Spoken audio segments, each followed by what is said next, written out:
What's going on, podcasters and YouTubers? This is Hav here, one of your hosts from the Real Fan Review. Today with me, we got my brother B. What up, everybody? We got our man in the chair, Al.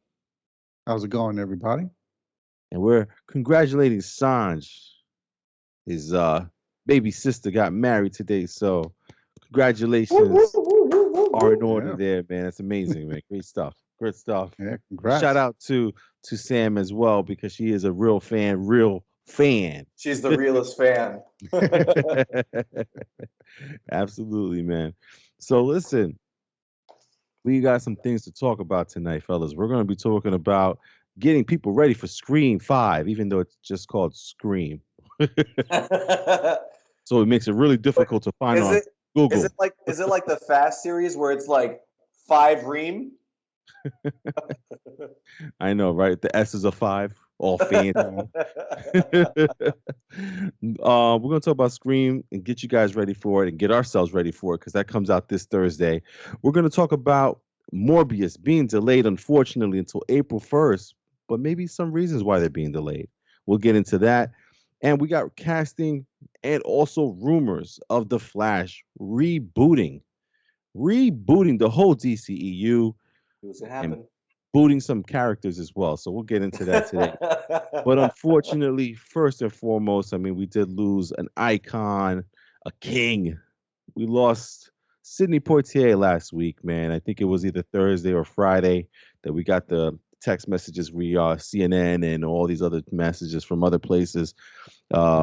Guys don't know Sidney Poitier because he is kind of on the older side of actors, and a lot of our fans that watch us are more Marvel related and, you know, movies, big blockbuster movies, and he hasn't been in a big blockbuster movie in a while. But if you guys don't know, man, Sidney Poitier kind of opened doors for a lot of people. Maybe a reason why a lot of these actors are where they are today. Sidney Poitier won the Academy Award for Best Actor, the first Black person to win that. And he kind of changed the game. You know, he also kind of like set the tone that he's not going to take those stereotypical characters, not drug dealer number 1, you know, not hoodlum number 2 or slave. You know, it's just, he didn't do those roles and kind of set the tone like, hey, we could do more than this. So, you know, big rest in peace to Sidney Poitier. And also, we just got the text message now about Bob Saget as well. Not really known for the movies, but come on, man. We grew up with Full House.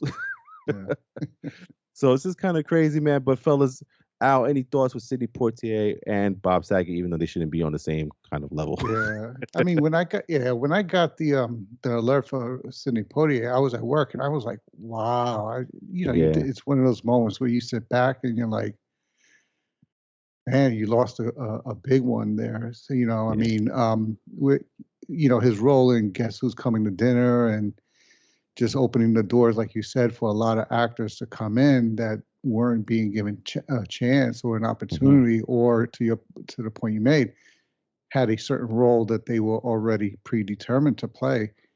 You know, he changed, he was a big factor in changing that for a lot of these actors in the future. So to lose someone like him, it's a big loss. It's going to be felt for some time. But it's funny, like, you know, as much as a big role he had with, Guess Who's Coming to Dinner, the movie I remember him for is a silly spy movie with him, Robert Redford, I think River Phoenix, I think was in it, right. Sneakers. Oh, wow. Yeah, so that's, I mean, whenever I think of him for some silly reason, that's the movie that comes to mind, even though that shouldn't be the movie that defines him. But for me, that's the movie. I mean, growing up, that was a movie I remember watching and enjoying, and it just opened the door to him. And I remember looking up a lot of his work because of that movie. So I'm glad that it exposed me to him and what he's done for movies and cinema. Gotcha, man. Cinema. Yeah, definitely, man. And Brandon, listen, I don't know how much you know about Sidney Poitier and his career and stuff besides knowing the actor. I'll be honest with you, B. I didn't really know who he was or anything until I watched a documentary called They Gotta Have Us on Netflix. And They Gotta Have Us was a documentary about Black actors, getting known and getting these roles and stop being typecasted for this type of roles that Hollywood was making and stuff. Very great documentary. And it was only till then. I mean, I've always heard the name Sidney Poitier, and I know he's a big time actor, from the 50s and 60s and stuff like that. But the dimension to how much he did for the black actor is just wasn't known to me until I saw that documentary. So how about for you, B? Does Yeah, actually, about it's just the same, really, in terms of I didn't know, I'm going to be honest, movies past the 80s, or I guess late 70s Star Wars. I never really seen a lot of those movies, prior. I know like Clark Gable and all those. I know the names. I've seen scenes. I've seen Casablanca. But it wasn't until I took like a film course at college during my undergrad, and we had to watch like one of two different movies, and one of the movies was In the Heat of the Night, and the other one was To Sir with Love. And those both star Sidney Poitier, and I just love those movies, and it was telling for me because, like, I I don't want to pull the age card, but in terms of my actual age, to when I actually saw those movies, I was 22, 23 when I saw those movies. This was 2015. No, sorry, 2012. So it's 2012, and I saw those movies, and I'm like, how am I ever going to relate to a movie from the 1950s? From 1957 was In the Heat of the Night, I think, or 61. Right. So like it was for me, it's like, how am I ever going to relate? This is cheesy. This is lame. It's pun, pun, pun, pun, pun. It's all this, but just the level of acting from Sidney Poitier was incredible that I was sitting there. I'm like, I actually really like this. Then to find out To Sir with Love had a sequel, To Sir with Love 2, which wasn't as good, but Right. it was like it was the fact that I was exposed to those kind of movies that I didn't think I would have any interest in, and it happened to be his. And that's what I remember him for in terms of being able to, I didn't think I would see a black man as a leading actor in a movie from 1957. Yeah. I didn't think that was anything possible based on what I know about musical history. I didn't think that was possible when I saw him in the movie, and he was the leading actor, and he was incredible at it. I kind of just took away everything that I thought I knew about, segregation and Black history as I know it. So that was an Yeah. incredible guy. It's actually really crazy when you look deeper into all the stuff about the things that were done to Black Americans, Black actors, and stuff like that at that time period. Like there were laws against what they couldn't do, like date another race, and they couldn't show that or depict that in a movie because then the movie would get banned from certain states or get banned from people or different religious, whatever you got out there going on at the time. And it's just to pass that or to just still push through and be so good that you cannot be denied the best actor award at the Academy. That's amazing. So shout out to Sidney Poitier, man. God bless the family there. Rest in peace, my brother. And you did your thing. Absolutely. Bob Saget, you made us laugh, man. Same, brother. Rest in peace, man. It's just crazy. Bob It's America's dad, Yeah. He's one of like the top 10 America's dads. We only have so many of them, and he was right up there. What's funny is like you start to believe sometimes that you see these people in the single role your entire life, and then you see them do something else different. You're like, oh my god, he's raunchy. He curses. He said the word ass. What? I think he was on a roast one time, and he started saying some dirty shit. I was like, Bob Saget. You got it, dude. Oh, you got it, dude. Too funny, man. Yeah, man. It's crazy, man. No more people. That's enough for 2022. No more deaths, please. It's a thing too when when Betty White was a week and a half ago with Betty White and with Sidney Poitier, and we're saying our respects, and everyone leads with a gone too soon. And we forget that Betty White was 99 years old. You have to be so incredible of a person for someone to say gone too soon, for Betty White being 99, for Sidney Poitier being his age, gone too soon. You know, like it's such an incredible feat to be so admired and revered like these individuals have been. And so it's an incredible thing, you know, gone too soon, truly, for all of these actors. Yeah, man. Yeah, all three of them. Yeah. Absolutely, man. So listen, guys, man, no easy segue, but we keep it moving, man. We're all about the movies. They are part of movies, so they would want us to continue on as well. So let's get into the first topic for today, my friends. We just got the news that unfortunately, Morbius, which was supposed to come out this month in January, the last week of January, is being pushed back to April 1st. Now, I know we're getting a couple reasons. They're saying because of the way that Spider-Man No Way Home is doing, they didn't need to have this movie come out right away to give Spider-Man No Way Home a couple more legs. They're also saying that the case count of, the coronavirus out there with the new Omarion variant.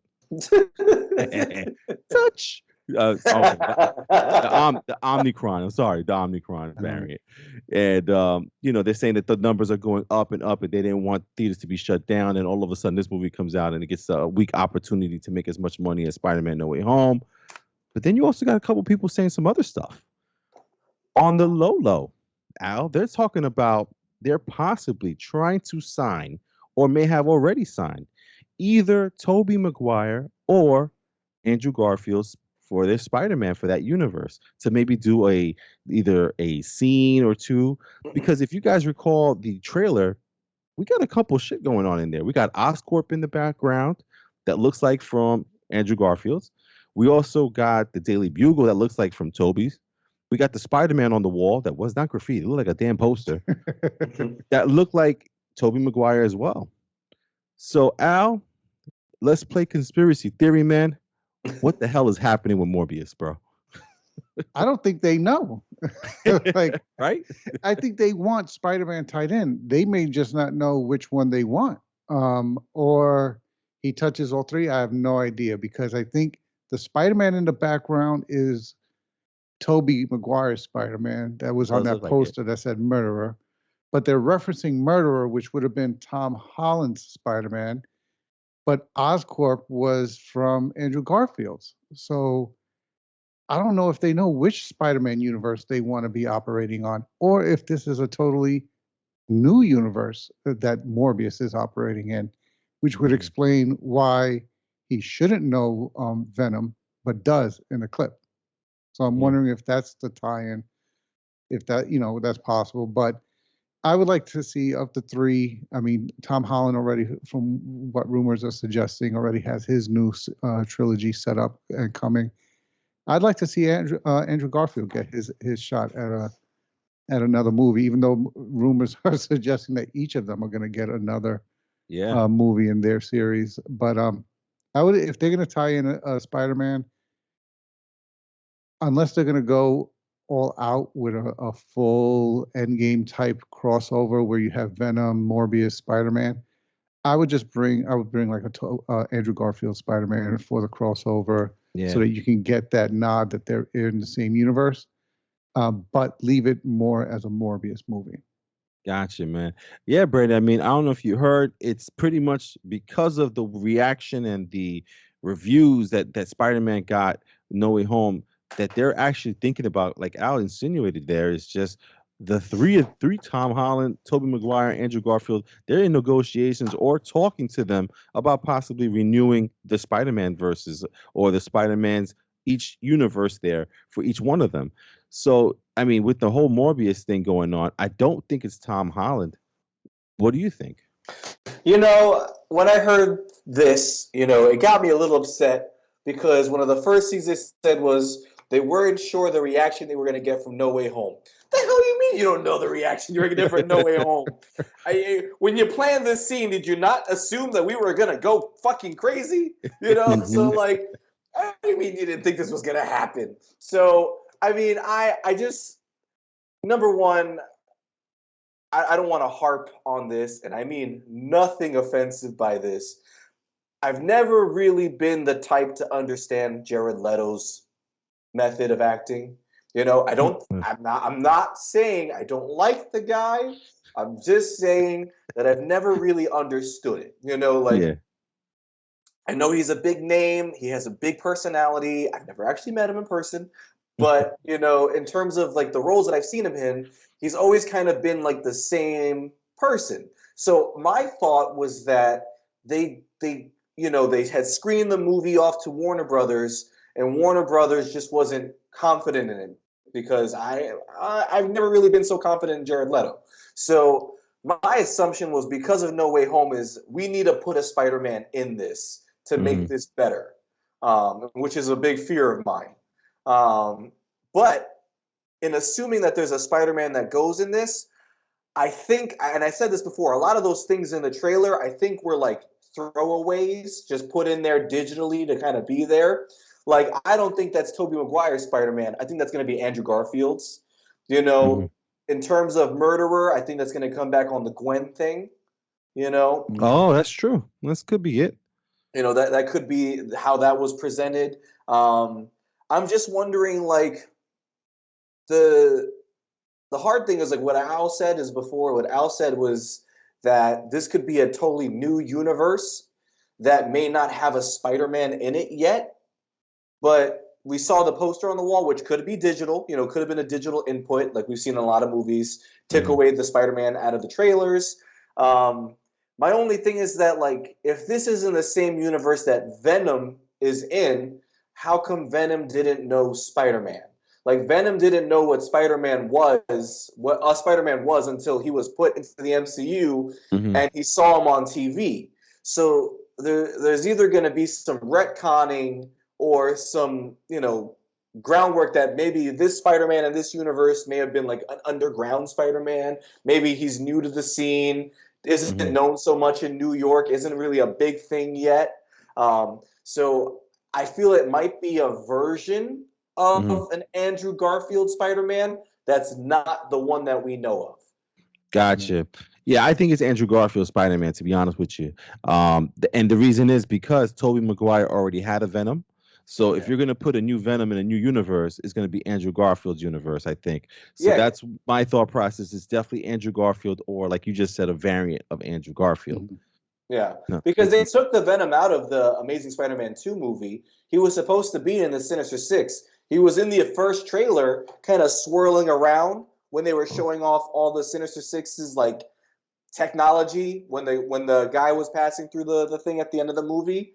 They showed Venom in there in like a vial swirling around, and then they edited it out when the movie actually came out and put like, I think it was like the Vulture or someone else's stuff in there.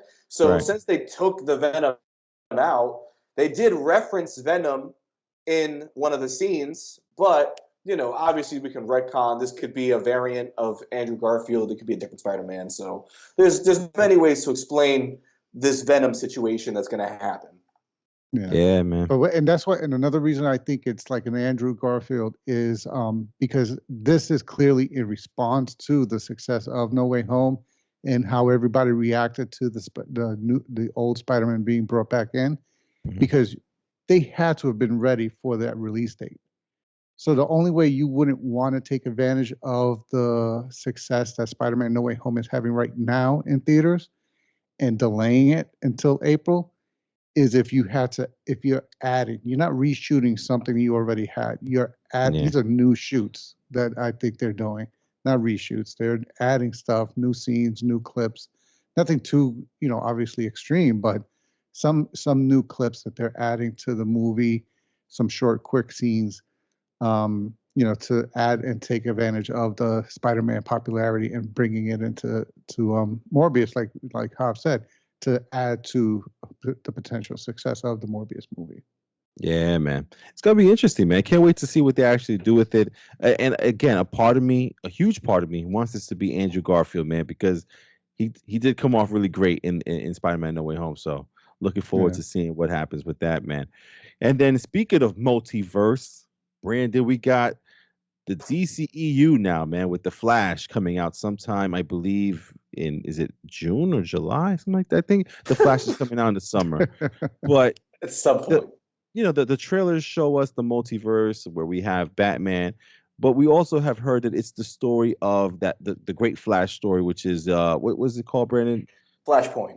Flashpoint. So it's always been rumored to be Flashpoint, and there was always these rumors that Ben Affleck wanted to be done with Batman, and they wanted to find a way to write him out, and all this stuff like that. But then you also have these stories of Henry Cavill wanting to still play Superman.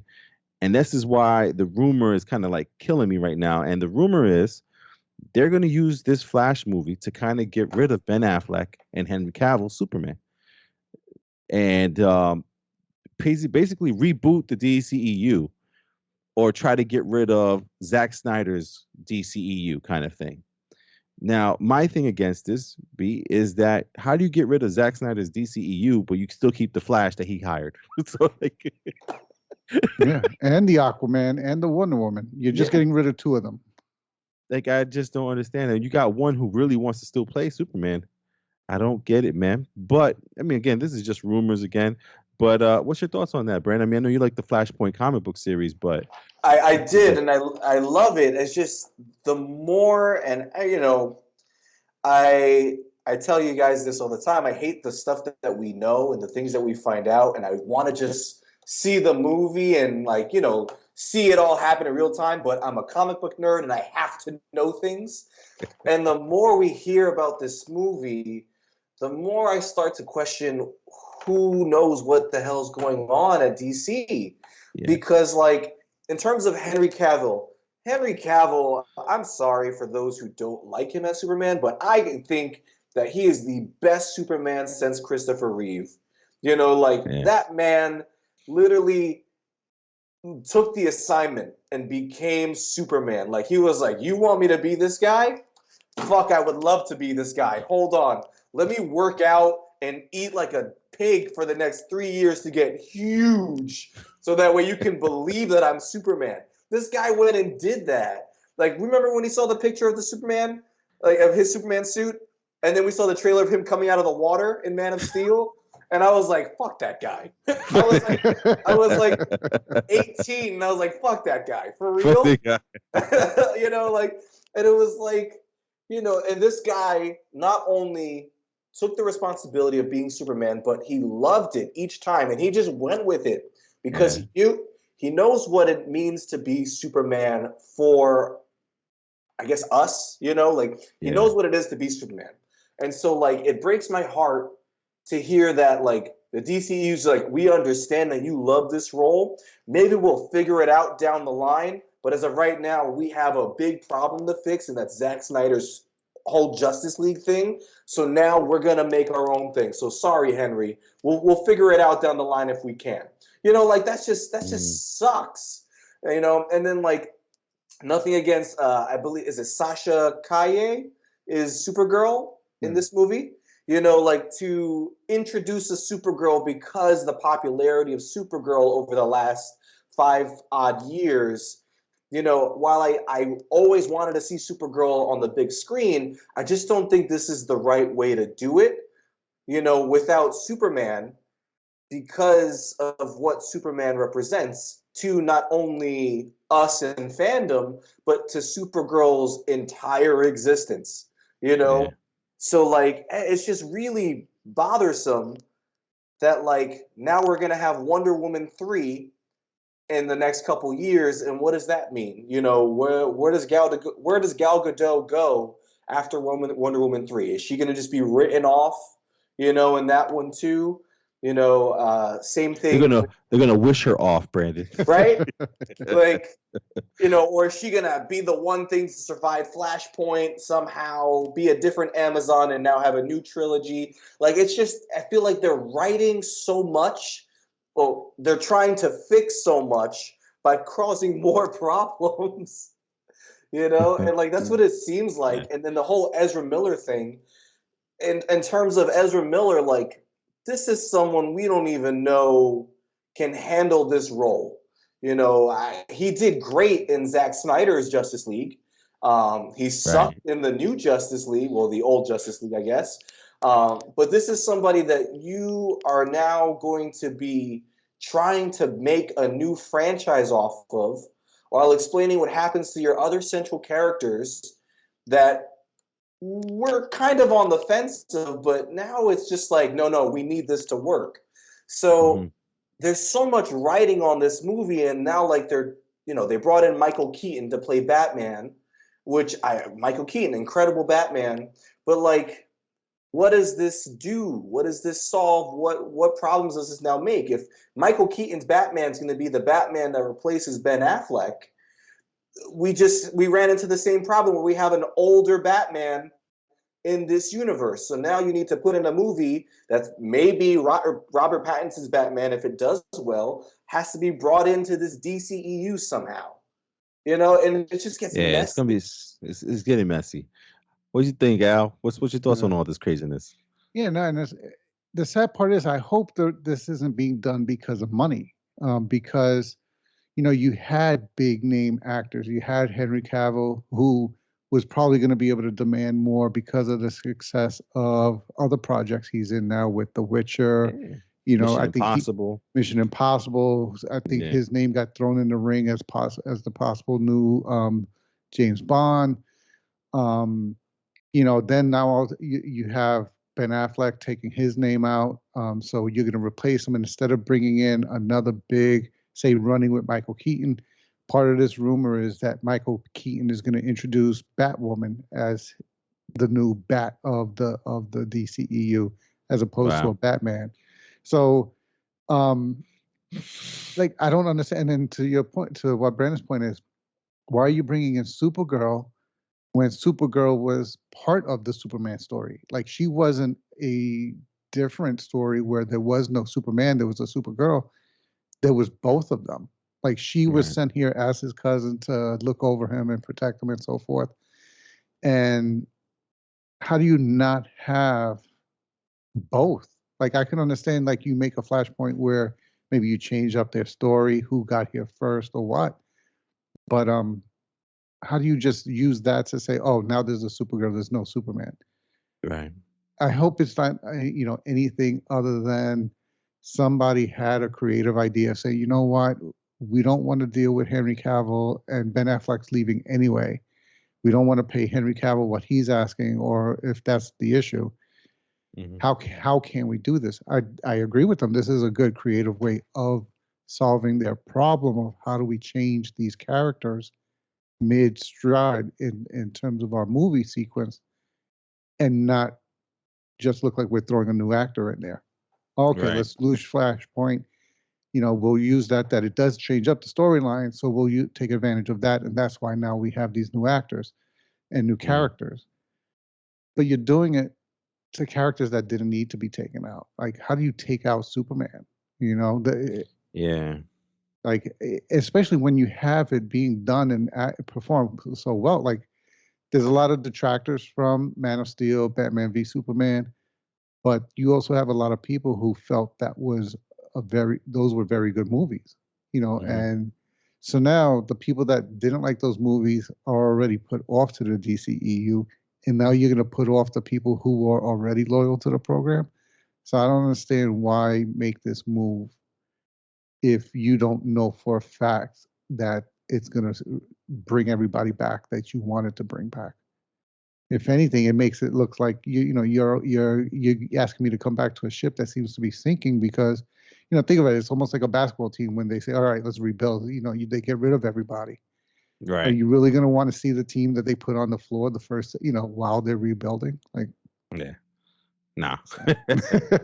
Yeah, and like I said in the beginning, it's just like, how do you replace those two guys? And especially someone who doesn't want to be replaced. I get replacing Ben Affleck, because that's going to be weird if you just all of a sudden have a new Batman and he doesn't want to be a part of it.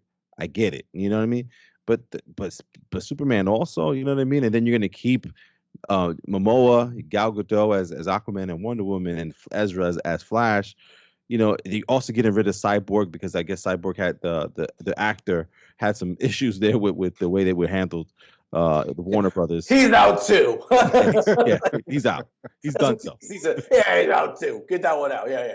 That's Yeah, DC. which is a shame because when you saw the Zack Snyder Justice League, his character had a complete arc, and Incredible.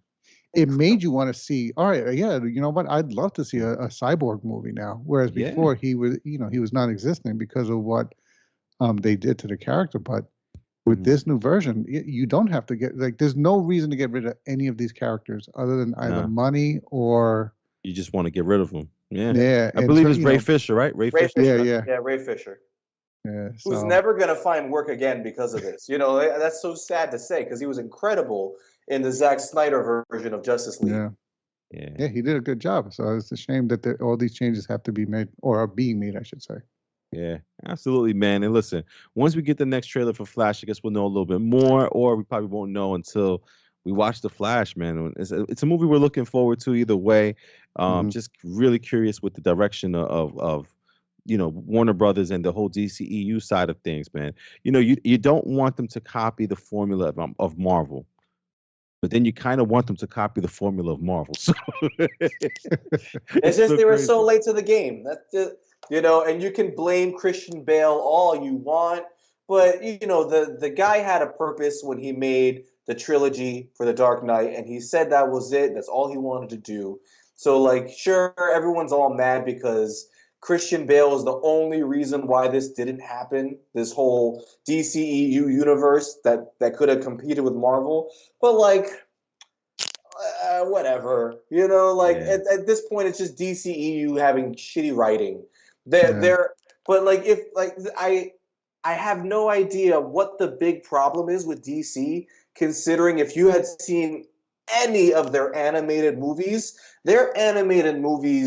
put regular anime to shame. Their movies are incredible. The entire 10-year run of the New 52 line of movies that just ended 2 years ago when the pandemic started, that was incredible.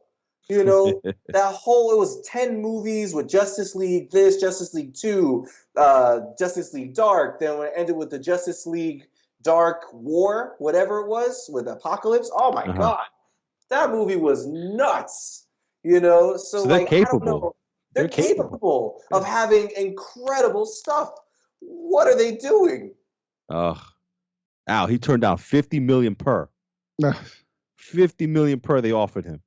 Yeah, but who are Christian Bale? Yeah.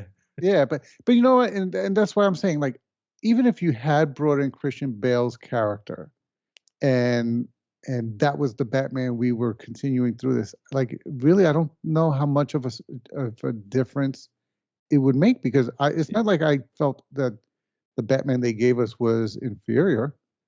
They gave us the Batman that would have been during that time, because it was supposed to be an older Batman who'd been through a lot more and so forth, became a lot more violent. Right. So even if you had Christian Bale's Batman doing that and being that Batman, which given the way the way Dark Knight Rises ended, you couldn't. He stopped being Batman. He was done. So So even if we had gotten Christian Bale's, I feel like there would have been a difference of the acting. I won't say better acting because I don't want to make it a competition between the two, but I don't see it changing what they gave us that drastically. Gotcha. You know what I'm saying? So this, I feel like, is more of a behind the scenes politics that's going on with the heads of the companies and their interaction either with the agents of these actors or the actors themselves, and causing them to make these changes when it really, you hear the fans crying that don't do this, and it sounds like they're still going through with it. So yeah, definitely, man. And listen, man, I still want my version of Robin as the Batman with Jason Gordon-Levitt, please. So you can't leave me with that thing coming up off the ground and he's like, and then the movie ends. Oh God. Richard Blake. Robin?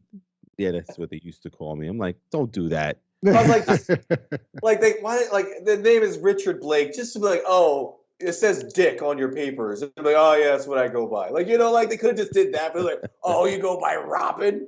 Shut up. We're definitely gonna talk about that one day. Yeah.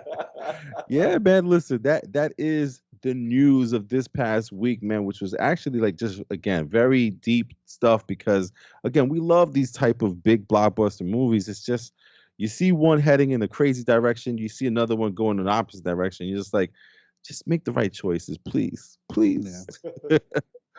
Yeah, man. So listen, we're gonna get down right now to the nitty gritty with our Scream 5 or Scream, which is I hate when people do that. Like even the Suicide Squad, you had the Suicide Squad, that you added the Suicide Squad in front of it, so that's a different movie. Come on.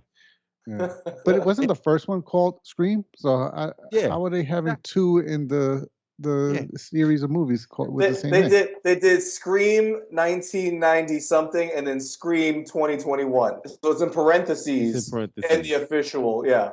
Oh my God. Didn't Fast and Furious do that too? Fast and Furious 4 is Fast and Furious. I think it's just Fast and Furious. Oh Jesus! Oh, excuse Yeah, me. I think the first one is The Fast and the Furious, and then this one, the fourth was just Fast and Furious. Freaking people. Get creative, people. But yeah, so Scream 5 coming out this week. And we're gonna get you guys ready for this one, man, because you know what? The reviews came out for the people who actually got to see it last week. And dude, they're talking about we're in for a good one. We're in for a ride, and we're in for a fantastic horror movie. Contender for horror movie of the year is allegedly coming up this week. So I'm very excited for Scream 5. And one of the reasons I'm very excited for Scream 5 is because of my enjoyment of horror movies and my enjoyment of Scream Part 1. Dude, Scream Part 1 changed the game, man. That movie was incredible. So many memories, so many different things. So, really quick, people, everybody who's watching us right now or listening to us on your podcasting app, we're not going to go a play-by-play for Scream 1, 2, 3, and 4. But we'll talk about our favorite scenes, our favorite actors, our favorite moments, our favorite movie moments, or anything memories that come along with Scream to kind of get us ready and get you guys ready too. Because you guys, if you like the franchise, listen, I'm sure there's gonna be things that are relevant, like Gail is probably I think she's definitely in it. Our boy Dewey's in it, and hey Sydney, Sydney's in there, you know what I mean? But everybody else is going to be pretty much new characters they're going to kill off. So so let's get right into it, man. So Al, talk to me, brother. Let's start off with your favorite Scream memory, either 1, 2, 3, 4. Any favorite memories or anything that stands out to you from Scream? Honestly, it has to be Scream 1, the opening scene with Drew Barrymore. Where it started that whole bringing a big name actor and you kill him off in the beginning of the movie. You think as a moviegoer, you are like, all right, let's see how she gets out of this. And no, she dies. She bit it right in the first 10 minutes of the movie. Someone who you probably thought was going to be a big actor in the movie, no, she dies. So I remember seeing that and thinking, oh shit, what the I was never used to like a big actor just biting it that quick. And the whole premise with the game, oh, let's play a game and this and that, and just the way they did this, the killing it set the stage for that. This is a different type of movie. Yeah. And and it set the stage.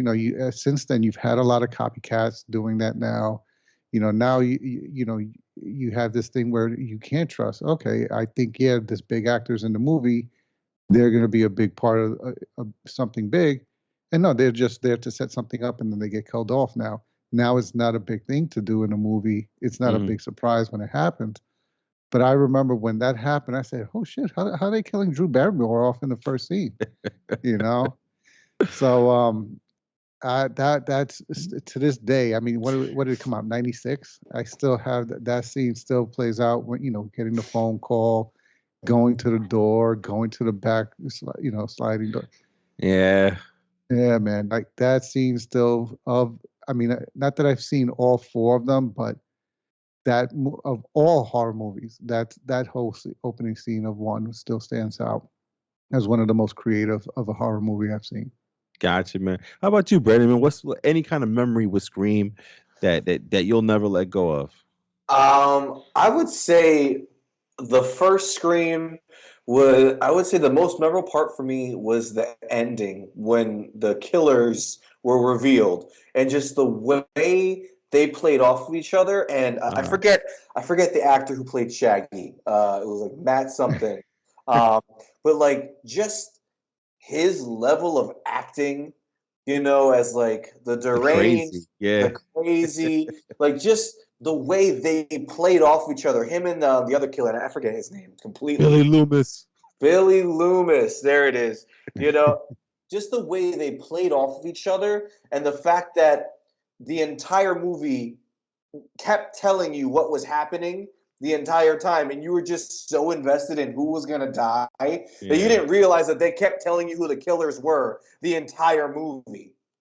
Like yeah, every other scene, they were basically telling you, well, I didn't kill anybody. I wouldn't kill anybody, but if I did, like like they were basically telling you who the killers were almost every other scene in the movie, and you were so invested and just be like, where's this guy gonna pop up? Who is going out next? yeah, How are they going for Courtney Cox? Is Niv Campbell getting it? Like, what's gonna happen?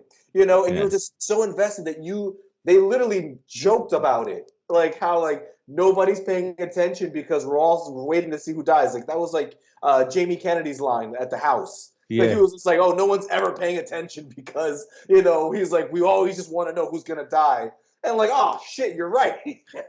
I wasn't paying attention. So like I think that Scream 1 was genius. I think the movie was yeah. incredible, and it was just it's so funny to say like a horror movie next level. Like this movie was next It level. was. It was. You nailed it. It was next level for when it came out. I think that my memorable moment for Scream is also the first one, but it was also the like unraveling of horror movies. The way that Jamie Kennedy's character, I think it's Randy was his name in the movie, Yeah. the way that he knew all movie tropes for horror movies, and he goes, the virgins that have sex in the movie, they're dead, like, you know and never say you'll be right back, so, and I just remember all those jokes and him working at a Blockbuster.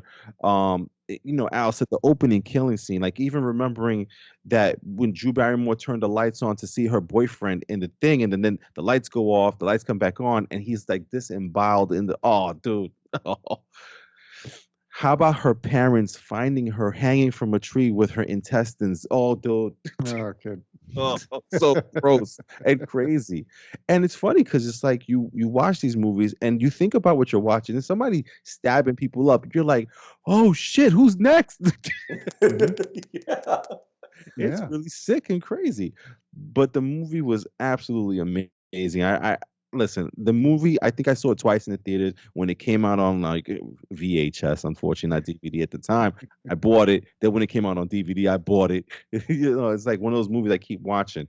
And it's one of those movies where if I think about it too often, I'll watch it again. And even though knowing everything that's gonna happen, I'll watch it again. Like it's almost like a Marvel movie to me, which is Yeah. crazy. And I don't do that for horror movies. That is the only horror movie that I've rewatched.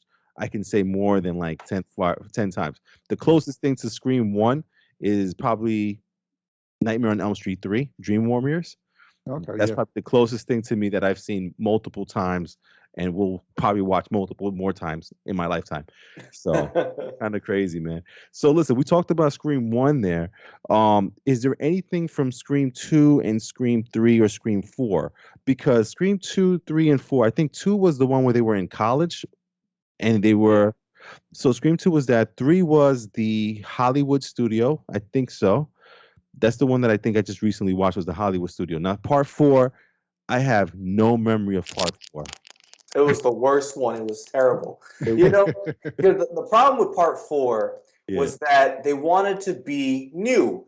And part 4 happened at a time where we were just starting to have all that social media. Like Facebook had just been a thing that started getting really popular. So right. they introduced it into the movie and like YouTube and stuff. And it was just done terribly because we weren't so invested in social media at the time that way. So Right. like the way they were portraying everything was so like why YouTube? Like, like it was just kind of like dumb. And then what was I forget the whole premise of that movie was just Me like too. it was like the niece was going through it, and that was Emma Roberts. Yeah. And then like it was just kind of dumb. But like that was the thing that like I feel where 5 is gonna do a lot better now because like that trailer that showed like the smart home and how things change now when you have the ability to access technology in that way. I Right. think 5 is gonna be what 4 was supposed to be. Gotcha. Yeah, man. It is funny you say that because I think about the killers. So the first one was Billy Loomis and his friend. I forgot the guy's name also. The second one was Billy Loomis's mom It was his and mom was a copycat as a mom reporter. and somebody else. I forgot the other guy, what he was. I think just somebody that was like a copycat killer that he Yeah. wanted to be in it and the mom got him involved. 3 was I just Roman. watched 3. It was Roman. Oh, the stepbrother. Yeah, he was the one behind all the movies. Right. And then like you said, 4 was a niece. It That's was like crazy. the niece. Yeah, it was. See, I'm watching 4 tonight, so just kind of get me ready for 5. But Yeah, she was yeah, like crazy or something in the end, or whatever it was. I forget. Yeah. but like even watching 3, I gotta say, there's an element of fun, and it feels like in all 3, the first 3 there, they killed off somebody popular at the time. I can't remember the actor in part 2 that was in the movie that got killed in the first in the movie screening, and I can't I see his face. And it's just I can't figure out who he was. But in part 2, they killed him off right in the beginning, and he was a big time actor at the time. He's no longer that big of a deal anymore. But Was it Liv Schreiber? Liv Schreiber was part 3, which was crazy Yeah, because when 3. I saw, I was just like, oh my god, they killed Liv Schreiber. He's a fantastic actor. Yeah. But it's funny how they do that. So I'm wondering who the famous actress they're gonna kill or actor they're gonna kill right in the first scene. But Al, any good thoughts or memories of the 2, 3, or 4? Honestly, I barely remember 2, and then 3 I started watching, and I think that was the one with the 2 girls. Or I forgot. No, 2 was the one with the 2 girls in the beginning, right? Where they used what's her name from Veronica Mars, Kristen Bell. What is that 3? I think I 3 was forget. Kristen Bell. Kristen Bell and I forgot what's the name else. That one I didn't like the beginning, so I kind of like drifted off throughout the movie. I like let it play in the background, and Yeah. that's what I'm saying. Like they were good movies, but 1 and 2 I liked, I enjoyed, but by 3 I was like, all right, I'll watch it because I have to watch it. It's a new installment, but they stopped kind of holding me. Yeah. So that's why I'm glad to hear these reviews for 5 because. Scream is one of those franchises. Like you brought up Nightmare on Elm Street. It's like the Friday the 13th and so forth, and the Halloweens. Like, if you like horror movies, like I do, like my wife does, you want these franchises to continue. You love them, but you want a good new twist on them. And Absolutely. I felt like by 3, the twist was the same. It was over. It was the same. They were just changing who they were using in each part, but it was the same cycle. It was the Loomis family the entire time. Like it was just one family. Yeah.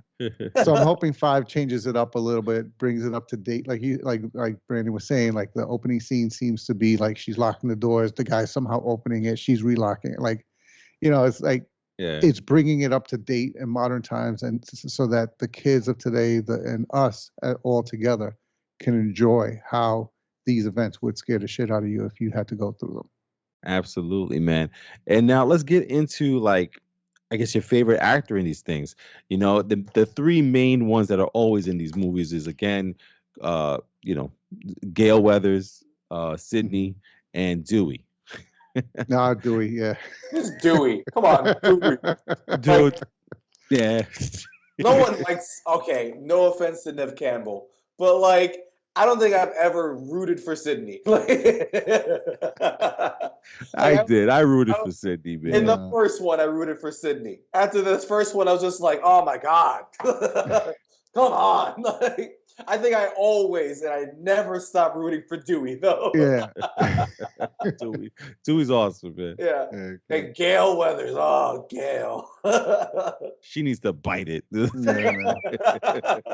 Well, you saw in the trailer, she like grabs a gun and everything like that. I'm like, oh, this is it for her. This is Courtney Cox is out. Yeah. Oh my God. How about you? Out. So Dewey too? Okay, Dewey of the movies, he was always the best part. Like, how are you gonna, especially with the first one and the second one, like he was always like the comedic relief of the movie. He was like the goofball. So, seeing him be taken more serious, become the hero and everything, like that was just the best parts of the movies for me. And it was never needed, but always wanted. My favorite is he always tried to play like some like strong cop, and it's just like he'll make these eyes he'll make his eyes tight, and then you're like, you're fucking Dewey. you expect his gun belt to fall or something. His belt to fall. Oh my God. Yeah, I mean, listen, Gail Weathers is an interesting character because you kind of like love to hate her, but at the same time, she's part of the team and she makes it out somehow, some way. I just I just rewatched part 3 because I remember part 1 and part 2 perfectly. It's I'm waiting to see how she is in part 4 because I don't remember it at all. Not once. I think I remember seeing one scene where they were live casting their death on YouTube or something like that. Yeah, it was weird. Yeah. By any chance, did any of you guys see the MTV series? I heard there was a series on MTV. I watched it. It was actually pretty good. Oh, okay. I think it was 2 seasons. I don't remember the story. It was like 2016 or 2017. But I remember it being like actually pretty decent. Like, but was it like a separate universe, or was it with the Sidneys? I think it was a separate universe. Okay. A different story. I heard a different mask also. I think it was relatively the same, just a little different. I think they tweaked it a little bit. Yeah. Oh my God. So now that we talked about our favorite character, our favorite moments, we got to talk about our favorite kills, man. So, Al, talk to me, man. Out of the movies that you remember from seeing in Scream, what is the most memorable kill in this movie? In these movies? For me, it would have to be Drew Barrymore. You kind of took it away. Like it was, just her seeing her boyfriend, like you said, disemboweled, and then having the parents come home and she's just hanging there the same way, stomach all cut. Oh, kid, I'm like, like it just set me up for the rest of the movies. Like, and then you just always see them just stabbing and. The mistake I made was once watching, I don't know if it was for a Scream movie, but watching like a behind the scenes for a horror movie, and they show you how they do the knife and the knife plunges into the hand. So now that's all I saw after a few of the Scream movies was the knife just going in. But just watching them and seeing them always jump out. And the funny thing is, I don't remember a Scream for jump scenes like that. Like now, I feel like horror movies rely on them a little bit too much. Right. But I don't think, and that was one of the things I liked about Scream, was they didn't rely on the scare. They relied on like a jump scene as being a scare. Uh-huh. Like I think they relied more on working on each of those characters' fears, and they used that to build up the scene, which for me was what made Scream work until they just made it more comedic at the end. But Liv Schreiber's character. Being hunted down, making him walk around, thinking he was talking to the girlfriend, and he's meanwhile, they go, "Oh, go to the closet," and he opens the door and she falls out. Like, those scenes for me were the way they played on the people and made them look silly, kind of while they were about to kill them. Yeah, just worked throughout the whole series, except for 3 and 4. Gotcha, man. Brandon, any kill from those movies that you recall that stood out to you? There's 2 for me. Like they were both in Scream 2.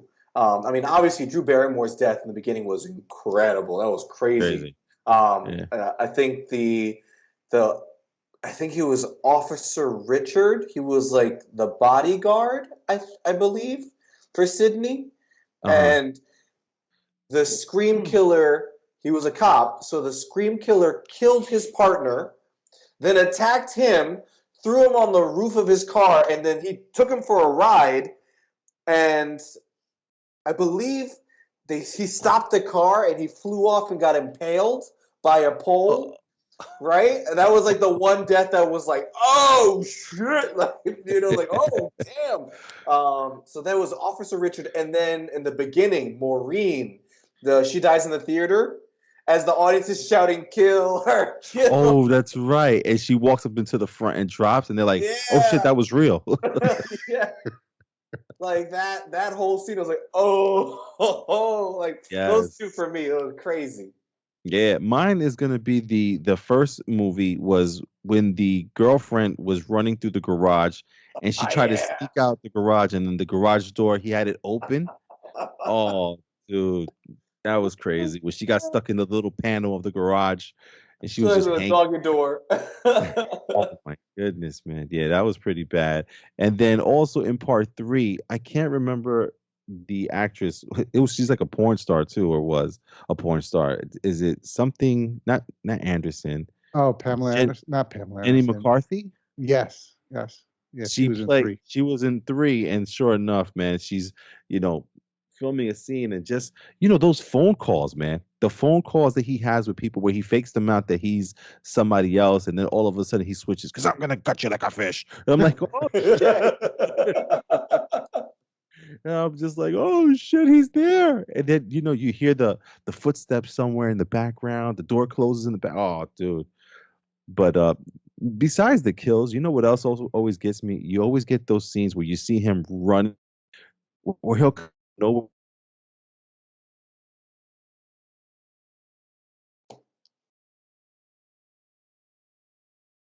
You lose him? Yep.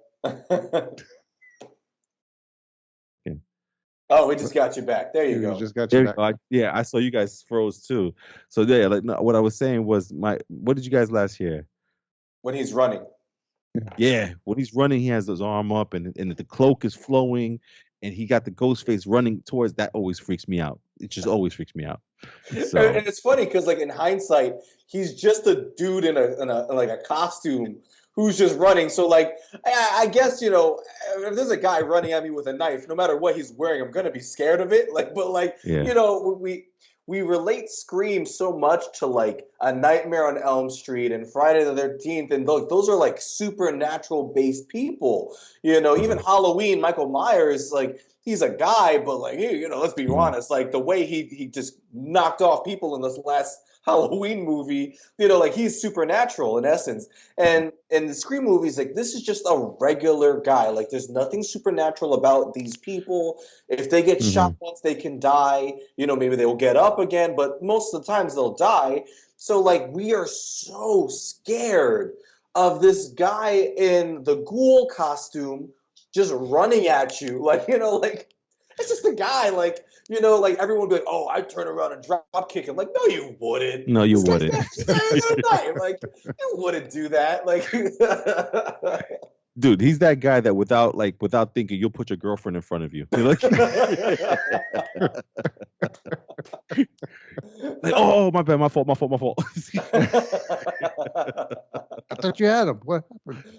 Ooh, that looked bad.